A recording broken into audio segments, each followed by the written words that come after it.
Ladies and gentlemen, Sims Nation, John Cena's last match has concluded. Saturday night's main event is done, which means that we are live right here on YouTube as we are going to be talking about this Saturday night's main event. Huge WWE event. And, Tyndrea. Yes, I did see the smile on John Cena's face just before he tapped out. It actually is basically what told me the match is over. I knew that this was the end the moment I saw that smirk come across Cena's face. It was actually a great Saturday night's main event. You can kind of hear that my voice is kind of going because I have been having so much fun all night, and we're going to talk about it on what was perhaps one of the most emotional WWE events that I have been a part of, that I've seen in quite a long time. The crowd was into it. The John Cena Gunther match was everything that I hoped it would be. Did it match up to my favorite match that Cena's had during his farewell tour, which was his match with AJ Styles? But this was a completely different match. All right, but we're going to talk about all of that and some little tidbits of what I felt may or may not have been what happened tonight. From Cody Rhodes and Obafemi, Bayley and Sol Ruca, we have the tag team matchup, and then, of course, we had the big main event. And in between, we did get a little bit of fun with The Miz, R-Truth, and a little Joe Hendry. A little unexpected visit from Joe Hendry there. And as I told my kids, man, I'm like, Joe Hendry is one of those where you either love him or you hate him. There's not a lot of people on the middle ground there when it comes to Joe Hendry. It's one or the other. So I love Joe Hendry. I get a kick out of him. I think Joe has the potential of being a very similar character to what John Cena used to be.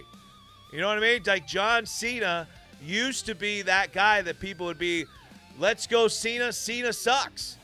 And, all right, but let's jump into this. And I want to start where this show left off with John Cena in his final match, his last match of his career, and it was against the ring general, Gunther. Yes, I'm still losing my voice. This match, I said from the outgo, this was going to be hard-hitting. I believed that John Cena was going to do the old school thing, which is you go out putting the next generation over. And that's exactly what happened here.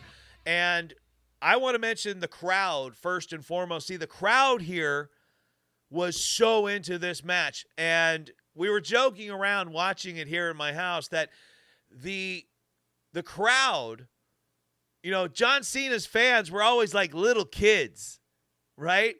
You know, I remember like it was always like, let's go Cena chants were higher pitched than the Cena sucks chants, right? Kids always looked up to John Cena. And what did we get tonight? We got a lot of F you Gunther chants. We got a lot of a-hole chants, right? And I remember just sitting there thinking like, oh, where'd you learn that, Billy? You know, where'd you learn to talk like that? The John Cena match. But it was incredible. The match, this is exactly the kind of match that I say WWE excels at.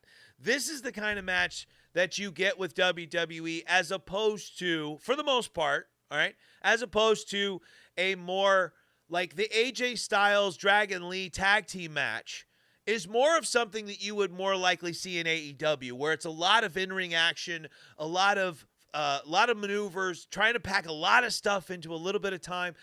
John Cena and Gunther very much felt a lot more WWE, and not in a bad way. What I'm saying is this match told a story. All right? This match and my kids and I were talking about this. This match felt like you were watching a WWE 2K video game. All right? And your opponent is Gunther. You're Cena. Your opponent is Gunther. So while you're sitting there trying to get your moves in and finish this match as fast as you can, here comes Gunther, who keeps spamming the same move over and over. The clothesline over and over. The sleeper hold over and over. And you're just getting frustrated. But man, I tell you, Gunther and John Cena had that crowd in the palm of their hand. It was incredible. Just that crowd was eating up everything that they did. Every John Cena comeback had a huge roar from the crowd. I loved the "Don't Give Up" chants. And one of the reasons I loved it was because even though I didn't want John Cena to tap out, I didn't. My heart was just, it was beating out of my chest because I did not want John Cena to tap. If you're going to lose, John, lose because you just got beat the crap out of you by Gunther, but not the tap out.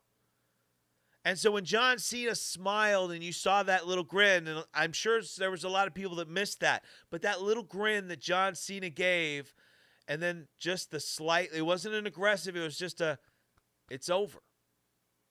And the crowd hated it. The Super Cena chants were awesome. I love that. And I like the fact that my wife has gotten into pro wrestling more recently. We're talking about like more Cody Rhodes era. The Cody Rhodes finishing the story really helped my wife get into pro wrestling. And so for me, I love the fact I get to explain what is Super Cena. What does that mean? Right? But it's great. Tonight was really a lot of what I love about pro wrestling. It really was. And I'm sure my wife has video and pictures from tonight because I am a grown man. I'm 45 years old. I'm watching wrestling and I feel like I'm 12 again. I feel like a little kid. I'm living in the moment. I'm emotional. I don't remember I was emotional for The Undertaker at his Hall of Fame induction speech, but I don't get overly emotional with pro wrestling very often. If I do, it's more of a happy emotion. But one of the times I really got emotional, and even as a kid, we're going way back here to WrestleMania 7, when the Macho King Randy Savage reunited with Miss Elizabeth.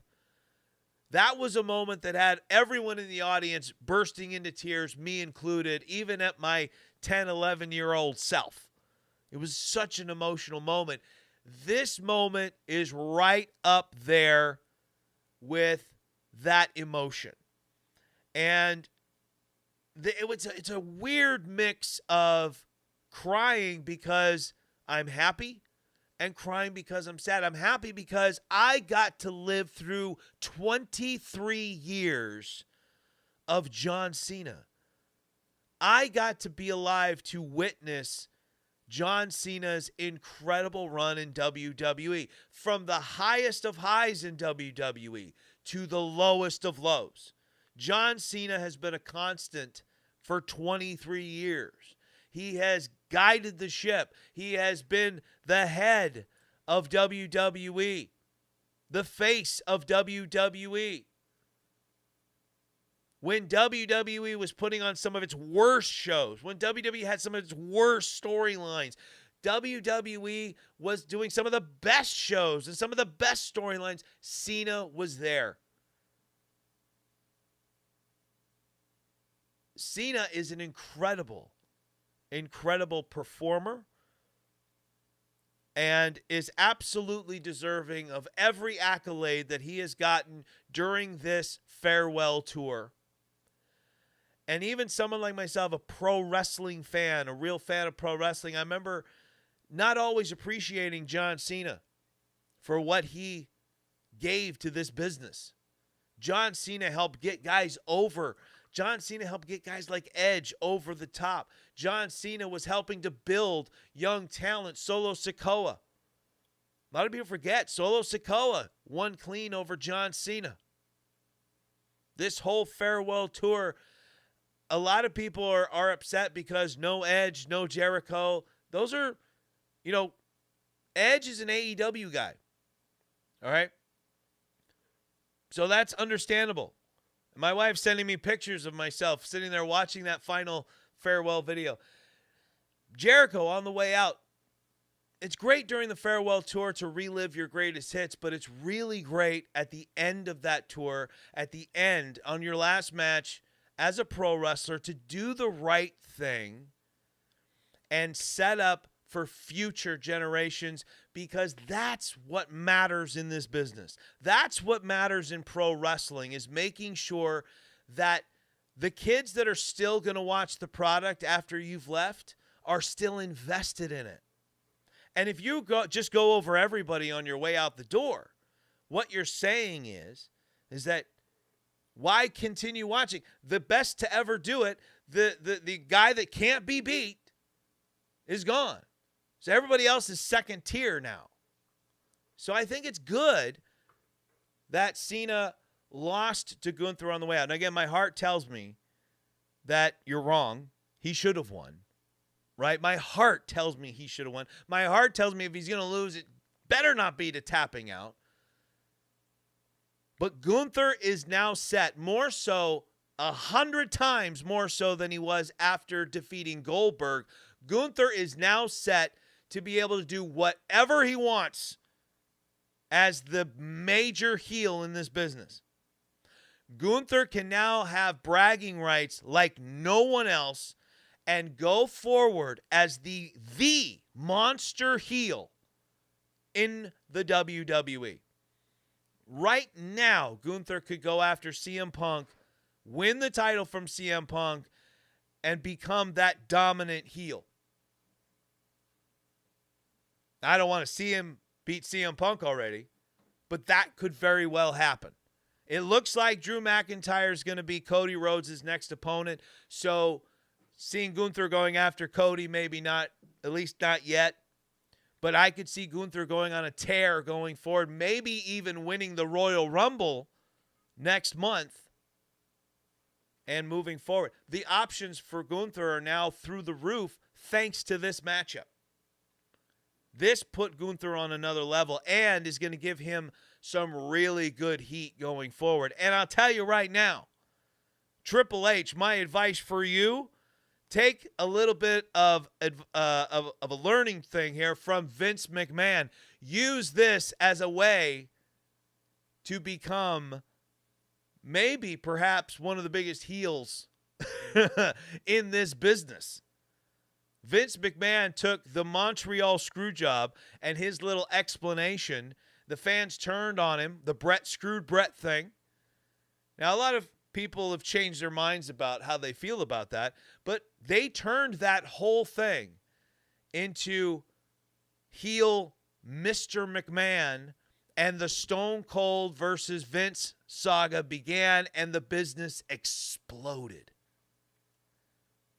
Triple H could maybe do the same thing. Now, Triple H can't get involved in the ring like Vince did, but you never know. This is pro wrestling. I love the fact that they were laughing about it when Cena and Triple H embraced. Anything other than a clean Cena victory, I think the fans would have booed him out of the building. But I think they kind of knew to expect something like that. All right. We do have the live chat going right now. I want to thank everybody who's jumping on right now, including NASCAR Mike. That was a terrible match. Sting's last match was way better. I disagree wholeheartedly. That was not a terrible match. Sting's last match was a tag match, and there were certain elements of that match that I really liked. There were certain elements of that match I didn't like. I'm not saying it was a bad match, but I absolutely disagree that it was a terrible match. It was not. This was telling a story. Again, you're talking about two different styles here. The Sting one and the John Cena one. One is more about what's going on in the ring and just trying to play everybody's greatest hits. This match is more telling a story. You're telling the story of Gunther and what it's going to be like for the rest of the roster to try to take this man down. A rejuvenated, focused, and passionate Gunther. And you have John Cena, the never give up, never say die John Cena, who fought to the end and realized that he wasn't going to be able to get out of it this time and just said, it's over. It was an incredible match. And if you can't see that, then I feel bad, because that's part of pro wrestling. Part of pro wrestling isn't just the moves that are done in the ring. It's not always the wow factor of, oh, look how high he got. Oh, look at how many spins and moves he did here. Oh, nobody could pull that off but that guy. Wrestling is also at its base about telling stories, about good versus bad, and sometimes bad wins. And then you build on that, and here comes the good guy chasing. That's where the money's at in pro wrestling. The good guy chases, then the good guy finally gets to the bad guy, and you have the moment. Look at Roman Reigns. His run of 3 years on top. They were chasing. Everybody chasing Roman Reigns. Cody Rhodes chasing Roman Reigns for 2 years. Cody finally gets to him at WrestleMania 40, finishes the story, and you have one of the biggest moments in the history of WWE. That's what pro wrestling's about, man. Those two guys went at it. They gave it everything they had in that ring, and you have to respect that.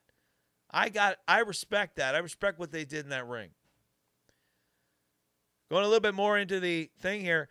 AJ Styles and Dragon Lee's was uncommon. It was like AEW indeed. Yes, it was a little bit more AEW, but NXT has a lot more of that in-ring kind of thing that you see in AEW than WWE. WWE has a little bit of that, but it's a lot more grounded, a lot more storytelling and character-driven than AEW is.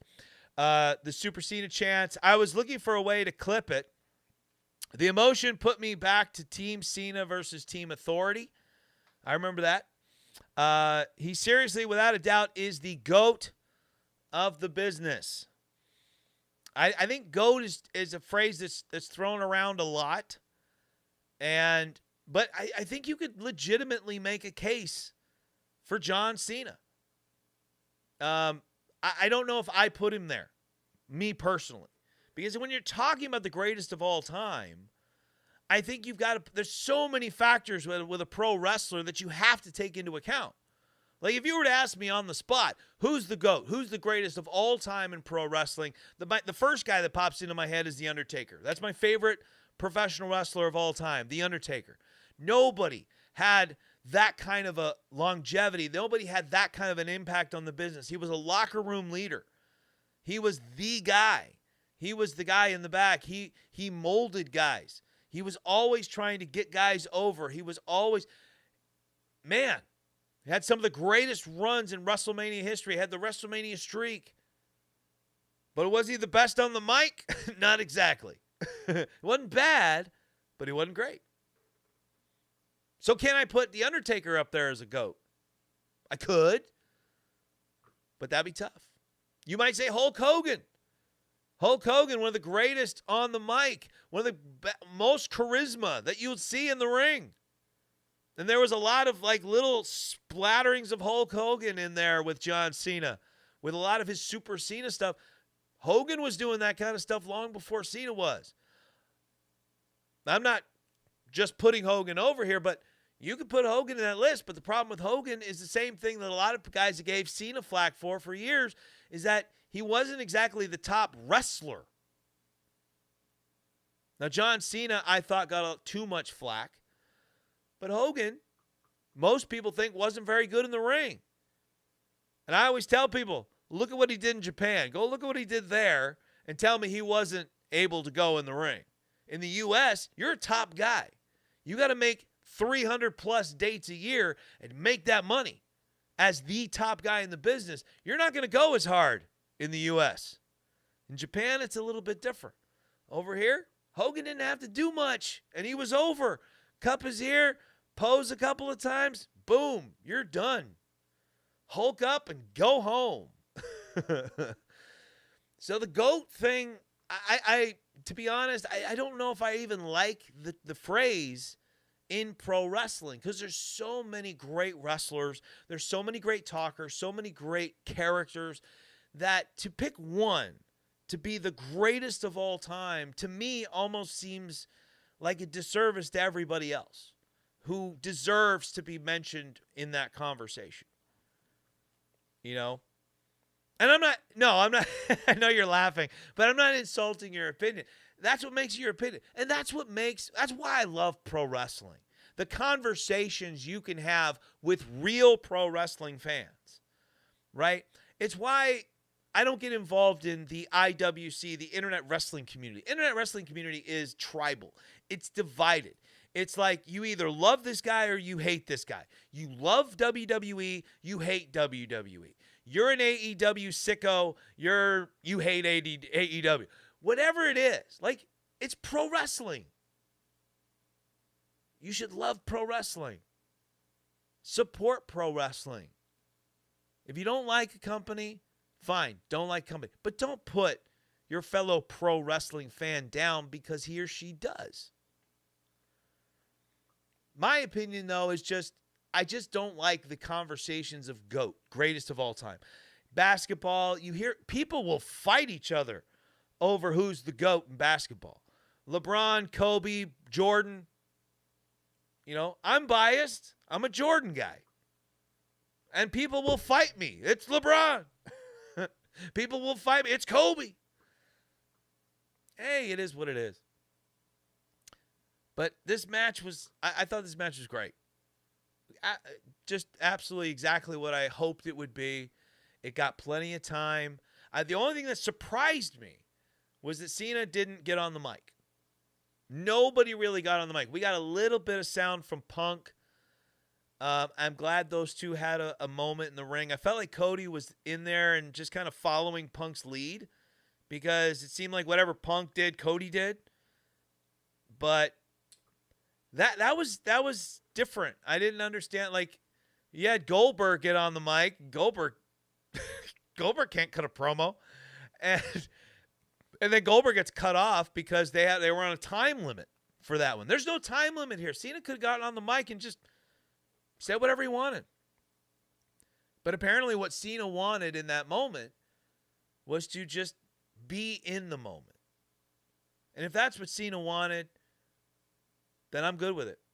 You know, him talking on the mic, that's a selfish thing. That's me. That's what I want. But if Cena just wanted to live in that moment, bask in the moment, he earned it. And he deserves it. And the video package that WWE put together that he watched, where you got to see the emotion on John Cena's face, was beautiful. That was where I was losing it. It was such a beautiful video package. And I mean, you can't deny WWE is top-notch when they do those packages. And there were a lot of them that WWE put together, quite a few John Cena videos. None of them hit me like that one did. And I think it hit me different because I knew at that point it was over. Before that, it was always like, this is pro wrestling. They're going to do something. No, this isn't the end. I'm denying this in my head. I'm living in denial right now. No. So after the fact, and you're looking at John Cena watching this, getting emotional, the video package plays, and it hit me. It was the reality that this guy that that I watched live when he came out and challenged Kurt Angle on SmackDown. And he said, I'm John Cena, ruthless aggression. I remember that. And I've followed his career ever since. His battles with Edge, Batista, Undertaker, The Miz, The Rock, all these guys, Brock Lesnar. Some incredible matches and moments. And it got real. It all got very real for me in that moment. But that's how the show ended. And I'm very passionate right now. I'm still on this high. I'm still on this adrenaline rush from this show because of how it ended. And think what you want about the match. If you didn't like it, hey, that's on you. I'm just saying, for me, I appreciate the story that was told in that ring. I really do. I appreciate what happened. As I'm trying to fix my thing here, I appreciated all of it. All right? I loved it, personally. If you didn't, tell me in the chat if you did or didn't. Where do you rate this match on a scale of 1 to 10? What do you give this match? All right? I'd like to know. Tell me in the live chat here. I just think he not only wanted the moment, but also to give it to Gunther. That's good. That's good. Right? Don't overshadow the fact that Gunther just won. You know? Who knows? Who knows what John was thinking? I'm sure they said, look, this is your moment. We're out here to support you. I don't know if he knew they were all coming out or not. But, you know, I think at the end of the day, whatever he wanted to do, mic or no mic, was up to John. So he made that decision. In-ring, we're looking at in-ring probably 7 is what I'm getting here. Gunther effed up on the part where Cena has to shout, "Get up." Yeah. Storytelling-wise, it was a 10. Yeah, and that I agree. I'm very 8.5. My wife gives it an 8.5. Very, very cool. But I agree. I think the match-wise, we're not looking at a 10 or a 9. You know, somewhere between 7 and 8 is what we're looking at from an in-ring perspective, from a storytelling perspective, which is I love, which is why I grew up loving guys like Bret Hart. Hulk Hogan could tell a story in the ring. The Macho Man could tell a story in the ring as well as be athletic. Shawn Michaels, one of the greatest in-ring performers to ever do it, could do the amazing moves and tell a great story. Ric Flair could tell a great story. The Undertaker, storyteller. Jake the Snake Roberts, storyteller. By their character work, by the way they worked. Not the moves they did, but a lot of times it's how you did them. Jake was a master of that. I want to talk a little bit about the other matches that happened on this card, and I want to kind of work backwards here. And we have the tag team match, AJ Styles and Dragon Lee versus Javon Evans and Leon Slater. This was exactly what I thought it was going to be, and it was that all over the place, getting everything in but the kitchen sink. And the only moment in this match where I was kind of like, hey, was that supposed to happen? Or was that a legit mistake or accident, was when AJ Styles slipped on the top rope. Because at first I was like, oh, crap. Like, I kind of, but, and then the announcers actually did a decent job of covering for it. And then I thought, wow, maybe he did that on purpose. But I think he legitimately slipped on that top rope, which was a really rough looking spot. And then after the match, I'm watching AJ Styles, and he did have a look of frustration. I think he expected more of himself from this matchup and in that moment, and I think he felt like he kind of I think AJ's got that kind of thing in him where if he makes a mistake like that on one of his big moves, that he let people down. I think he might feel like he let his opponents down and the crowd down. He just had that look about him where he should be celebrating in the moment, but didn't. Javon and Leon, I agree with you. Yeah, they did fantastic. The NXT guys tonight, and we'll talk about this a little bit more. NXT guys tonight did fantastic. I really liked what the NXT guys brought to this event. And we're looking at a lot of future stars here. Javon Evans has got a very, very bright future. I'm already becoming a big fan of Javon Evans. He had a great showing for himself in the Last Time Is Now tournament. And Leon Slater's a great talent. I think Dragon Lee is a very underrated talent. And, of course, AJ is always really, really good in that ring. This was really good. And I was very much I called this one, and I was right. I was right, like, from A to Z on what was going to happen here, match quality-wise, what was going to happen, and who was going to win. I just didn't feel like WWE was going to let their tag team champs lose. WWE over the years has really not done a great job with either of the tag team divisions. So I think you need to, if you want to build that back up, the last thing you're going to do is let them lose to the developmental brand.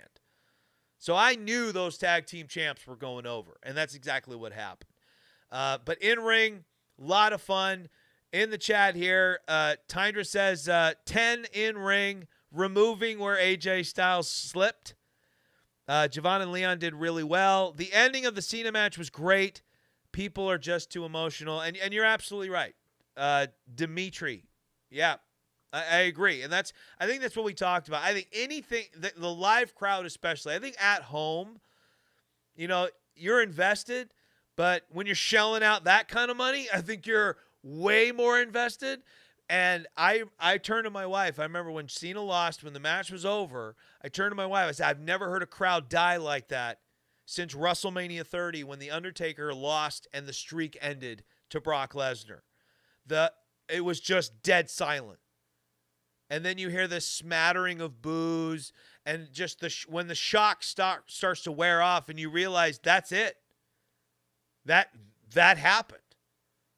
It was the same feeling I got. The Undertaker one was more of shock.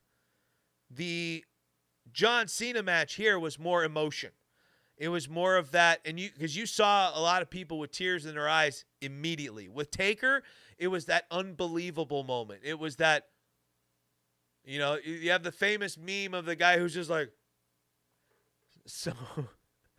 All right, moving on here. I want to get to, of the preliminary matches, actually the one I think I enjoyed the most from bell to bell was Bayley versus Sol Ruca. Bayley, right now, one of the top all-time women in WWE. And in terms of in-ring performer, character development, all that stuff, Bayley has it.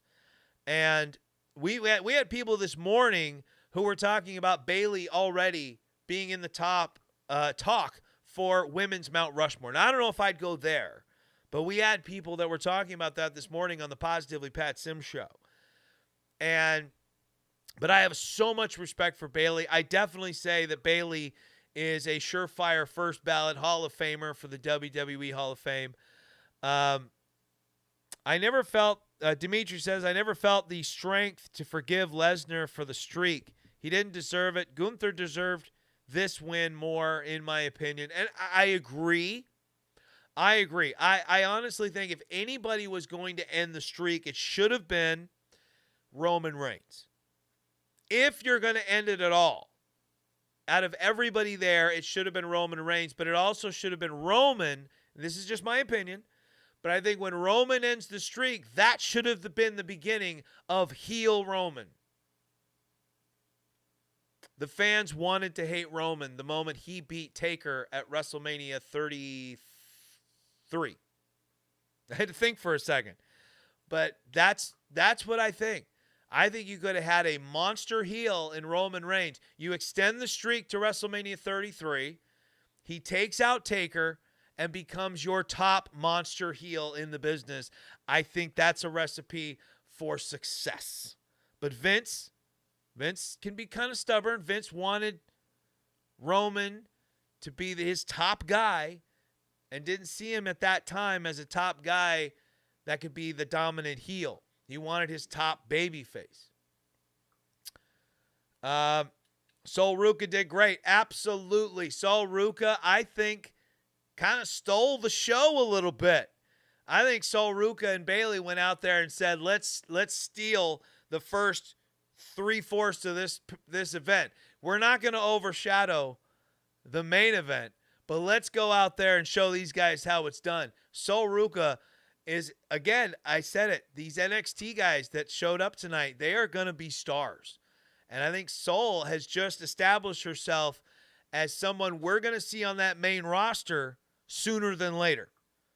Now, I need to see more of what she's doing in NXT to know if she's ready in terms of mic skills, what her overall character development. But from what I saw tonight, I mean, you're looking at what could be like the next Tiffany Stratton in terms of getting over with the crowd. I think that was a missed opportunity, but it turned out really well. I'm guessing we're talking about you're talking about what I'm saying about Roman Reigns. But in the end, like you said, in the end, the whole Roman Undertaker thing, I mean, Roman did end up becoming the biggest thing in pro wrestling, being the tribal chief. And I was now able to be fully invested in Roman. I actually became a Roman Reigns fan in a downtime in WWE. 2019, my kids and I went to a live event. We were right next to the entrance ramp, and Roman Reigns actually talked to my son, mostly just to tell him to watch out, because he's like having a conversation with him. He's like, watch out, because I'm going to be ramming Baron Corbin's head into the railing right here. And it was just really cool. Like, the way he interacted with the fans was really cool. We got my son got a wristband from Braun Strowman. We got to shake hands with a bunch of different wrestlers, and I had a pancake thrown at my face from Kofi Kingston. It was a lot of fun. All right, but back to this matchup. I mean, it was just, I think, again, this match was more than I thought it was going to be, more than I could have asked for.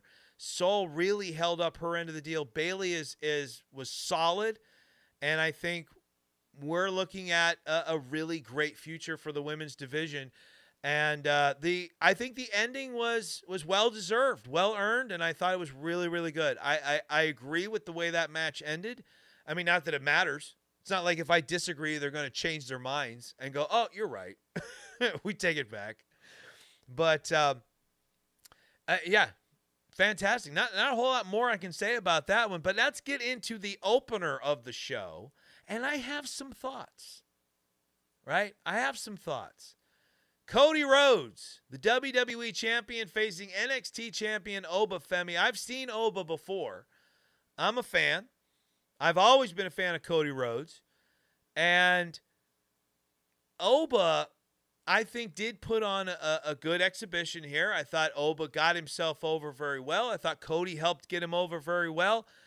Here's the thing that I still am a little, I don't know, I'm confused here a little bit. The match at the end felt like it ended too soon.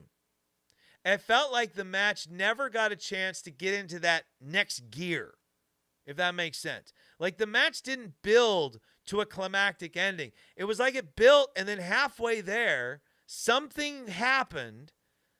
And here comes Drew McIntyre. And when Drew came in, I forgot that this wasn't a no disqualification. So I was like, oh, here's Drew. What's going to happen next? And then all of a sudden they're ringing the bell, and I'm like, oh, well, that sucked. Like, this is over? That's it? And there was so here's one of the things that I think could have happened. Now, that could have been the plan from beginning to end. That might have been what the match was planned to be. I don't know.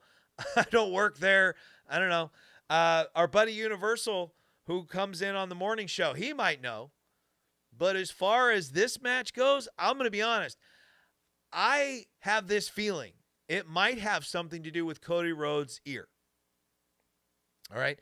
When Oba Femi just charged through Cody Rhodes and they went over that table, Cody came up with blood coming out of his ear. Now, it could have just been a cut on the ear, something. I remember telling my kids, I hopefully it's not internal. If it's internal, you're looking at some really dangerous things. You could lose your balance, you could lose your equilibrium, all that stuff, and it sets you up for, if you continue this match with something like that, that could be dangerous for Cody Rhodes. So there was a part of me that thought maybe that's why this match felt like it was a little bit shorter than it could have been. But I think that, I don't think, Dimitri says, I thought it was fake blood. If it was real, yeah, end the match. And I think it was real. I don't think that was a capsule. And the reason why I kind of feel that is capsules are a little bit like, I think I would have noticed something like that. I'm really usually pretty keen on, like, I can see when guys are blading. I know when a guy blades.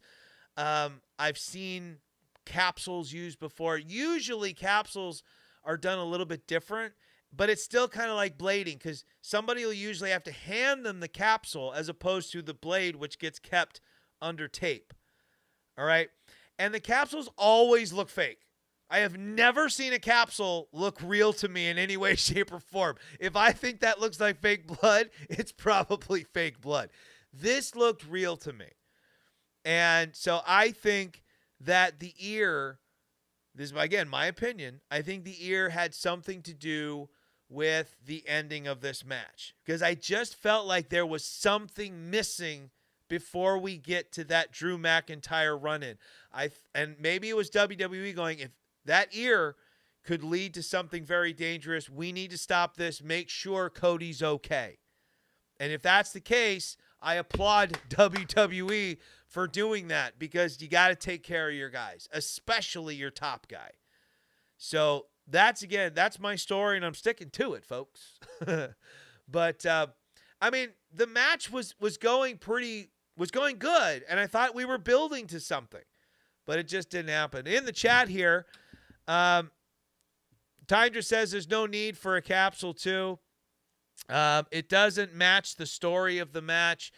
I started wrestling this year, so I still have a hard time distinguishing the fake blood sometimes. Dimitri, you started wrestling. I'll tell you what, Dimitri, I've grown up a wrestling fan my whole life. Wrestling literally saved my life as a kid, as an adult, brought me into the world of DDPY. Thanks to pro wrestling, it saved my life multiple times. And I'll tell you what, I will always be a fan of pro wrestling. And one of my dreams, my bucket list things, is to step inside the squared circle. I mean, to do so in WWE would be the bucket list, the dream come true. Not to wrestle. I have a replaced shoulder. I don't think wrestling would be a good idea. But just to step between those ropes and give thanks, give a little bit of respect to a business that's given so much to me in my life, that's a dream come true for me. So Tydra says, if that's the case, that's one way to set them up for another PLE. I hope so. I hope Cody and Oba get another chance to go at it. I know Oba's a great talent. Cody's always reliable. These two guys are going to be stars for quite a while. Bert, eat. I don't know how to pronounce that, Bert. I'm just going to call you Bert. All right? Bert, the ending was trash. Yeah, I agree. But I think the ending's also trash because it just felt anticlimactic. Nothing built to that moment. And so I think that's why it's trash. I think if it comes at the right time, it can work. Because again, it's about telling long-term stories. There's no long-term story with Cody and Oba. But if you tell a long-term story properly, it can work. If it's in the right spot in a match, it can work. Because really, when that kind of thing happens, you want it to be at a point where it's like literally making you mad that it happened. Right? You want to be pissed off that Drew McIntyre screwed Oba out of a victory, but also went in there and attacked Cody Rhodes. That's what you want. But what you got instead in that moment was, huh? What are we doing? So that's why I didn't like the ending of that match. Up until then, it was like, it looked like it was building. It was at gear 2, and we just never got to that third gear.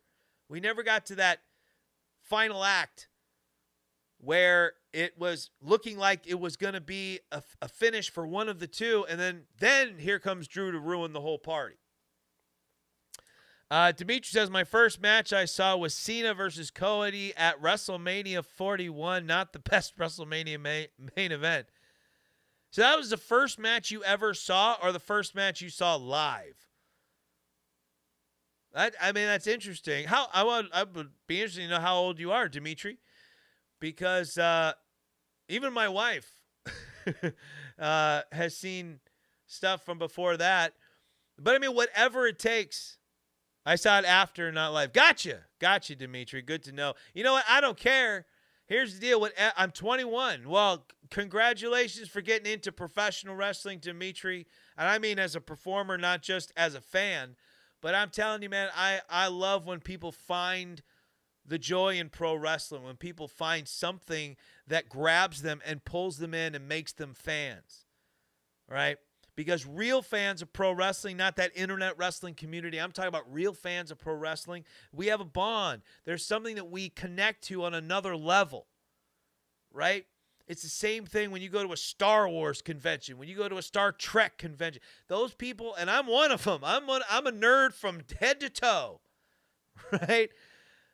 There's a bond there, and you don't even know each other. I went to WrestleMania 39 out here in Los Angeles. I'm in Southern California, and we went to SoFi Stadium, and we didn't know anybody there. Yet we could all talk to each other like we'd been buddies for life. Everyone around you. You could walk up to somebody and not care that you know them or don't know them and be like, dude, you look awesome here today. Hey, let's take a picture. I had people coming up to me because I had this belt. This is my DDPY Positively Unstoppable Championship belt that I got from Diamond Dallas Page for being one of his champs when I lost over 120 pounds in 2021 using the DDPY system and program.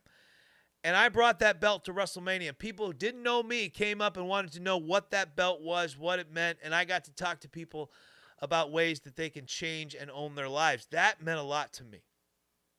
And that's the power of pro wrestling. Kind Joyness says, does anyone know where Orton was?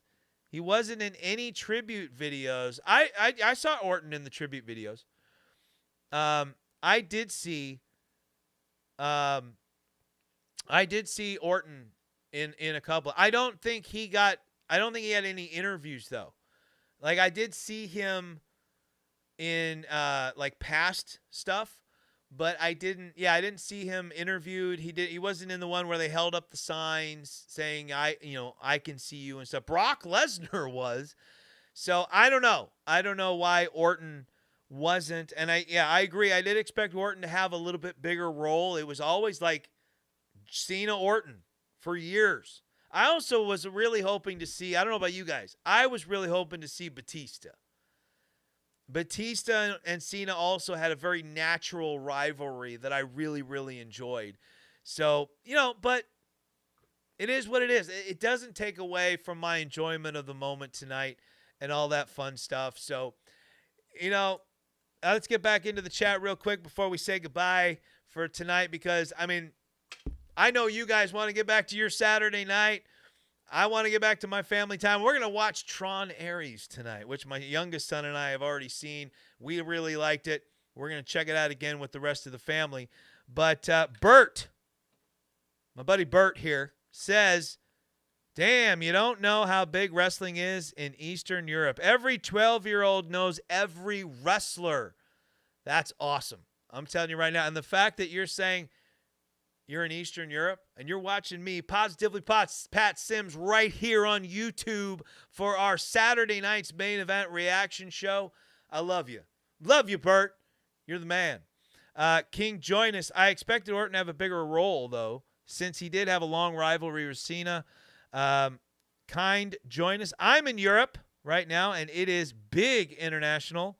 5 a.m. to watch Cena just to see him lose. Yeah, I can understand that sucking a little bit, being up that early. I get up at 5 a.m. every day.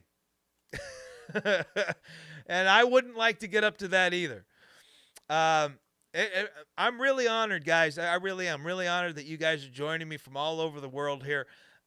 Europe. I want to get there because I'll tell you what, those European shows for WWE are off the charts in terms of the crowd. I would love to be in one of those crowds, feel that energy, because there's nothing like it. I'll tell you, those international shows are absolutely spectacular. And I'm going to say this right now, right? Europe deserves a WrestleMania before Saudi Arabia deserves a WrestleMania. Any Saudis in the chat, I love you.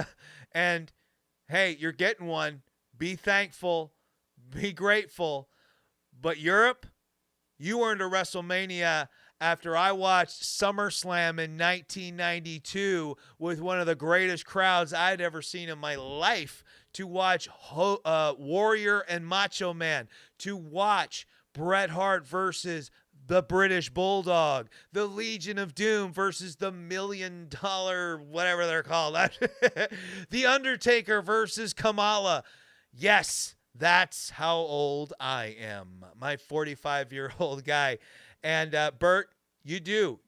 It's not that you need WrestleMania. You deserve a WrestleMania. Europe deserves a WrestleMania. Can't wait to see wrestling in person. So hyped. Dimitri, you're in for a treat, brother. I'm telling you, it's not just watching the matches. It's being in an arena or a stadium with all those thousands of like-minded fans that are there, the energy, the emotion, all of it, it's real. And if you're not a fan, you take someone that's not a fan to a W, which I have done. Take someone who's not a WWE fan to an event. Within the first match or two, they are invested in getting into the experience. They are. It's amazing to see. It's incredible. It's such a joy to be a part of. It's why I am a pro wrestling fan. It's why right here, here on my shirt, the Positively Pat Sims Show, every Saturday morning, 7 to 9 Pacific, 10 to 12 Eastern, is dedicated to pro wrestling. We are the greatest Saturday morning pro wrestling show on the planet. This is why my voice is just about shot. Today has been such an amazing day, from our preview show this morning, where we had a great time, to our DDPY class this afternoon. We had a great lunch at a great restaurant. I took a great nap because I was tired. And we had a great time watching Saturday night's main event. And because of you guys, my Sims Nation, everybody in the live chat, I have had a blast on this reaction show, this very special edition of this. And Dimitri says, I'm going. Hell yeah. Says, I'm going with my girlfriend. Hope to convert her. My prayers are with you, Dimitri. All right? Lord be with Dimitri and his girlfriend and help them have a great time at their live wrestling event, and let her be converted. Baby Jesus, let her become a pro wrestling fan. Thank you, amen. All right. I was just having fun. I actually hope I don't get in trouble for that one. Is it late where you are? It is 8:12 p.m. I am on the west coast of the United States, Southern California. It's not too late. Like I said, we're going to watch Tron Ares here in just a moment with the family. And then it's up bright and early to go head on to church. Dimitri, just subscribe, brother. Love you. I love Dimitri. Dimitri, make sure you jump in on Saturday mornings for us. I would love to talk more with you. And we're gonna expand here a lot. My son's gonna help me set up a what is it called? I don't even remember what it's called. It's one of those chat things. Discord. My son's going to help me set up a Discord server for this show, all of our shows that we have. We have Warriors Unleashed on Friday night. That's an inspirational, motivational show for health and fitness and mindset.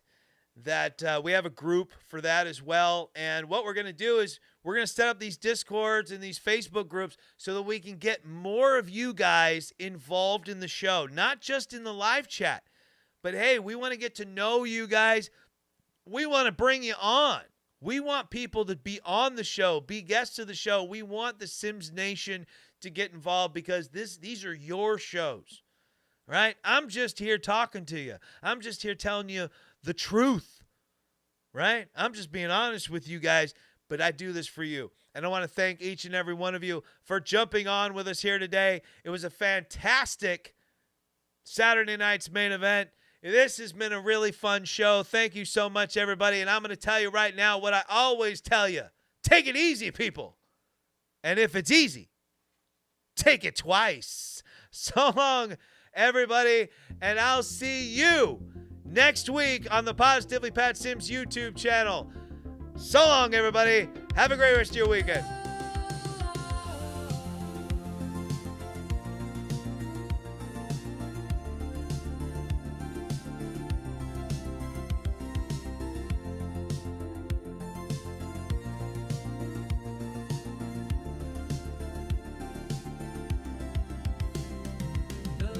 lights are dim, but the room still hums with the echoes of laughter